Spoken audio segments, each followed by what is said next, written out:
اللہ تعالیٰ نے انسان کو بنایا ہے اور انسان بھولتا بار بار ہے اور خطائیں بھی بار بار کرتا ہے۔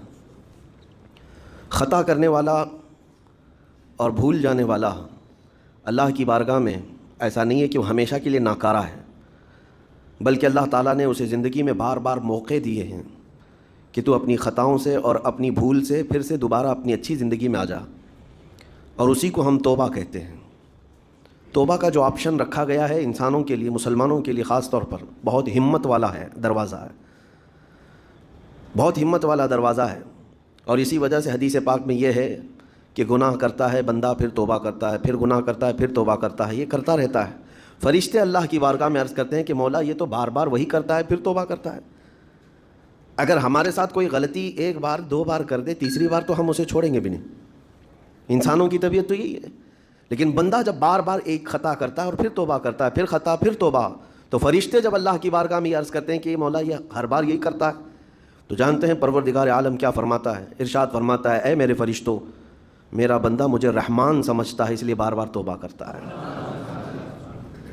مجھے وہ ارحم الراحمین سمجھتا ہے، ورنہ کون بار بار اللہ تبارک و تعالیٰ کی بارگاہ میں دروازہ کھٹکھٹاتا؟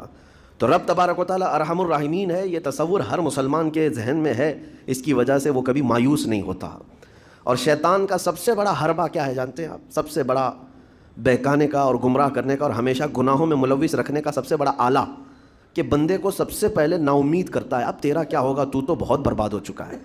یہ جو خیال شیطان ڈالتا ہے دل میں، اس کے بعد پھر وہ بندہ جری ہو جاتا ہے، اب میرے توبہ سے بھی کچھ ہونے والا نہیں ہے، جو جس طرح زندگی چل رہی چلنے دو، ارے 50 سال ہو گئے اب تک میں یہی کرتا رہا، اب کیا سدھروں۔ یہ جو خیالات ہے یہ شیطان ڈالتا ہے تاکہ اس کی کفر پر موت ہو جائے، تاکہ وہ ہمیشہ گناہوں کی موت مرے۔ نا امیدی جو ڈالتا ہے شیطان، اب میرے ساتھ کچھ ہونا نہیں ہے۔ نہیں میرے عزیزو، رحمت عالم صلی اللہ تعالیٰ علیہ وسلم کی بارگاہ میں کیسے کیسے لوگ آئے اور ارحم الراحمین نے ان کی توبہ قبول کی۔ آپ کو ایک بات میں بتاؤں، سیدنا عمر ابن خطاب رضی اللہ تعالیٰ عنہ کا دور ہے۔ مثنوی شریف میں مولانا روم فرماتے ہیں، جنت البقیع آپ نے سنا ہوگا، قبرستان مدینے کا، مدینے کے قبرستان میں رات کے وقت ایک بوڑھا آدمی 80 سال کا جو بانسری بجاتا تھا اور اسی سے پیسہ کماتا تھا، اس کی بانسری میں بڑی اچھی لے تھی، بڑی سر اچھی تھی، لوگ سنتے تھے اور پیسے دیتے تھے، لیکن بڑھاپے میں جب سانس پھولنے لگ جاتی ہے، ہانپنے لگ جاتا ہے، سانس نہیں ٹھہرتی، تو بانسری کیسے بجتی؟ اس کی لے ٹوٹ جاتی، لہجے بدل جاتے۔ بوڑھا آدمی، اب اس کی بانسری سننے کو کوئی آتا نہیں تھا اور پیسے ملتے نہیں تھے، تھک ہار کر کے وہ آیا، رات کا وقت تھا، جنت البقیع قبرستان میں، 80 سال کی عمر کا ہو گیا ہے، اس نے بانسری توڑ دی، کہا زندگی بھر جس چیز سے میں کماتا تھا اب میری سانسوں نے جواب دے دیا، جسم پھولنے لگا ہے، سانس زیادہ آنے لگ گئی ہے، اب میرا کھانا پینا کیسا چلے گا؟ خیر ارحم الراحمین، ہوں تو تیرا ہی بندہ، میرے اہل و عیال نہیں، میرے رشتہ دار نہیں، مجھے اگر تو بھوکا مارنا ہے تو اسی قبرستان میں مار دے، یا اگر میری زندگی باقی ہے تو میرے رزق کا انتظام کر دے۔ وہ رو رہا تھا 80 سال کی عمر میں۔ جب بندہ لاچار و مجبور ہوتا ہے تو پروردگار کو ہی یاد کرتا ہے۔ جانتے ہیں عمر ابن خطاب رضی اللہ تعالیٰ عنہ امیر المومنین مسجد نبوی میں تھے اور ان کی آنکھ لگی تھی، خواب میں رسول پاک صلی اللہ تعالیٰ علیہ وسلم تشریف لائے، کہا عمر اللہ کا حکم ہے جنت البقیع میں جاؤ، ایک بھوکا آدمی کھڑا ہے، اپنے گھر سے کھانا لے جاؤ اور اس کی ضرورت کا انتظام کرو۔ نیند کھلی تو آپ نے دیکھا اللہ کے حبیب صلی اللہ علیہ وسلم کی طرف سے حکم آیا اور رب ذوالجلال کا حکم ہے، گھر سے عمدہ کھانا لیا، تو شادان لے کر کے کچھ مال و متاع بھی لے کر قبرستان میں گئے، ڈھونڈا کون ہے یہاں پر، تو دیکھا کہ ایک ہانپتا کانپتا ہوا 80 سال کا بوڑھا روتا ہوا نظر آیا۔ امیر المومنین اپنے ہاتھ میں توشادان لے کر اس کے قریب گئے، کہا تو بھوکا ہے؟ کہا ہاں بھوکا ہوں، بیٹھ چل میں تجھے کھلاتا ہوں۔ دسترخوان بچھا کر اسے اپنے ہاتھوں سے کھلایا اور اسے اپنی ضرورت کے مطابق جو ضروریات تھیں اس کی ضرورت کے مطابق وہ ساری چیزیں دی۔ وہ بوڑھا پوچھتا ہے آپ کون ہیں؟ حضرت عمر فاروق نے کہا میں عمر ابن خطاب ہوں۔ وہ ڈر گیا، حضرت عمر سے کون نہیں ڈرتا تھا کہ کہیں یہ کھلا پلا کر کے مجھے کوڑے نہ ماریں کہ زندگی بھر بانسری بجانے والا آج پکڑا گیا ہے، ہاں آج مجھے یہ سزا نہ دے دے۔ وہ کانپنے لگا، کہا کہ آپ یہاں کیسے؟ حضرت امیر المومنین کہتے ہیں میں خود نہیں آیا، مجھے اللہ کے رسول نے بھیجا، اور رب تبارک و تعالیٰ کا حکم آیا تھا کہ تو بھوکا ہے اور تو نے رزق مانگا ہے اور مجھے تیرے رزق دے کر کے بھیجا گیا ہے۔ وہ چیخ مار کر کے گر پڑا زمین پر اور رونے لگا، اپنے ہاتھ پھیلا کر کہا سچ فرمایا مولا تو ارحم الراحمین ہے، 80 سال تجھ سے دور بھاگتا رہا، ایک بار کیا تجھے میں نے پکارا، تو نے وقت کے امیر المومنین کو کھانا دے کر بھیج دیا۔ اللہ رب العزت کی بارگاہ میں نا امیدی اور مایوسی جو شیطان لاتا ہے، اس سے بندے بھٹک جاتے ہیں، بہک جاتے ہیں، انہیں توبہ کی توفیق بھی نہیں ملتی۔ اسی لیے میرا مولا فرماتا انا عند ظن عبدی بی، رب تعالیٰ فرماتا میرا بندہ میرے بارے میں جیسا گمان کرتا ہے میں اس کے ساتھ ویسا سلوک کرتا ہوں۔ تم کیا گمان کرتے ہو؟ وہ سخت پکڑ کرے گا، ابھی مار ڈالے گا، وہ غفار ہے، قہار ہے، جبار ہے، لیکن ساتھ میں وہ ستار بھی ہے، وہ رحمان بھی ہے، رحیم بھی ہے۔ اگر رب تبارک و تعالیٰ ہر چیز پر پکڑ کرتا تو ہمارا تو جینا ہی نہیں تھا، یہاں پر اتنے گناہ ہو چکے۔ اور وہ رب تعالیٰ فرماتا وسعت رحمتی کل شیء، میری رحمت نے ہر چیز کو گھیر رکھا ہے۔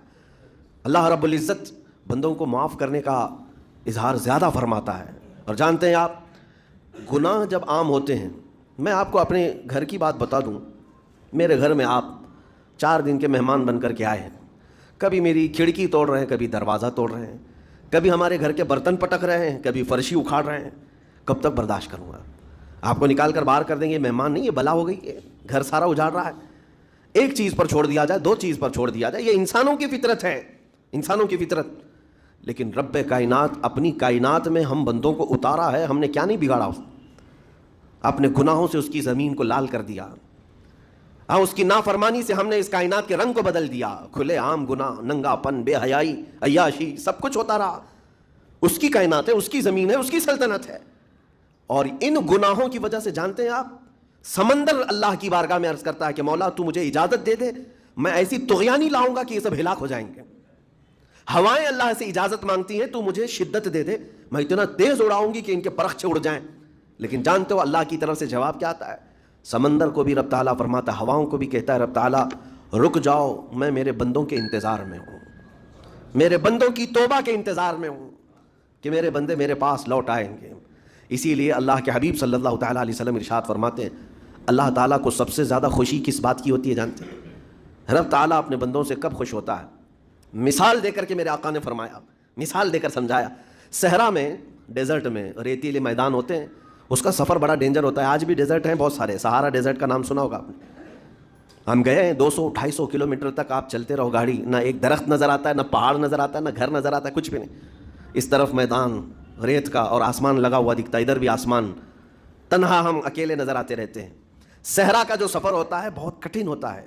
نبی پاک صلی اللہ تعالیٰ علیہ وسلم مثال دیتے ہوئے ارشاد فرماتے ہیں، ایک بندہ اپنی اونٹنی لے کر، اس پہ ساز و سامان لے کر کھانے پینے کا صحرا کے سفر پر تھا، اور صحرا میں کھانا پانی بہت مقدار میں لی جاتی ہے کیونکہ کچھ ملتا نہیں، اور جلد سے جلد وہاں سے سفر گزار کر کے آنا۔ ایک بار اگر راستہ بھٹک گیا موت ہو جاتی ہے، وہاں پہ راستہ ملے گا نہیں، جس طرف بھی جاؤ تو لگے گا سیدھا ہی چل رہا ہوں، ڈائریکشن ہی نہیں پتہ ہوتے صحرا میں۔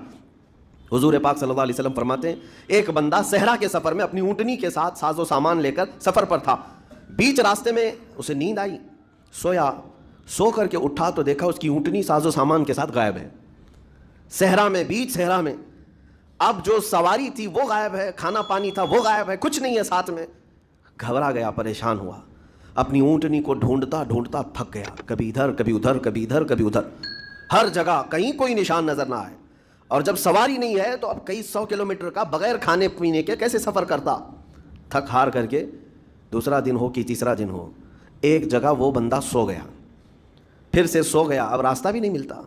سویا تو نیند سے اٹھا جب تو دیکھا اس کی اونٹنی بھی موجود ہے، اس کا ساز و سامان بھی ہے۔ یہ مثال ہے، یہ مثال ہے۔ میرے آقا صلی اللہ علیہ وسلم صحابہ سے اب پوچھتے ہیں، اے میرے صحابہ بتاؤ، اس بندے کو جو صحرا میں گمشدہ اونٹنی جس کی مل جائے اسے خوشی کتنی ہوگی؟ صحابہ کہتے ہیں یا رسول اللہ اس کی تو جان میں جان آ گئی ہوگی، کیونکہ وہ جانتے تھے صحرا کا سفر کیا ہوتا ہے۔ کہا سب سے زیادہ اسے خوشی ہوگی کہ اس کا کھویا ہوا سامان مل گیا، کھوئی ہوئی سواری مل گئی۔ میرے آقا صلی اللہ علیہ وسلم فرماتے ہیں، گمشدہ اونٹنی کے ملنے پر جیسے اس مسافر کو خوشی ہوئی، اس سے کئی زیادہ بڑھ کر کے رب تعالیٰ کو اس وقت خوشی ہوتی ہے جب ایک گنہگار بندہ واپس توبہ کر کے اس کی بارگاہ میں آتا ہے۔ رب تعالیٰ کی بارگاہ میں جب بندہ پلٹ کر کے آتا ہے، رب تعالیٰ فرشتوں پر اس بندے کو دکھا کر رشک کرتا ہے، ارشاد فرماتا ہے میرا بندہ میرے پاس آ گیا، میرا بندہ میرے پاس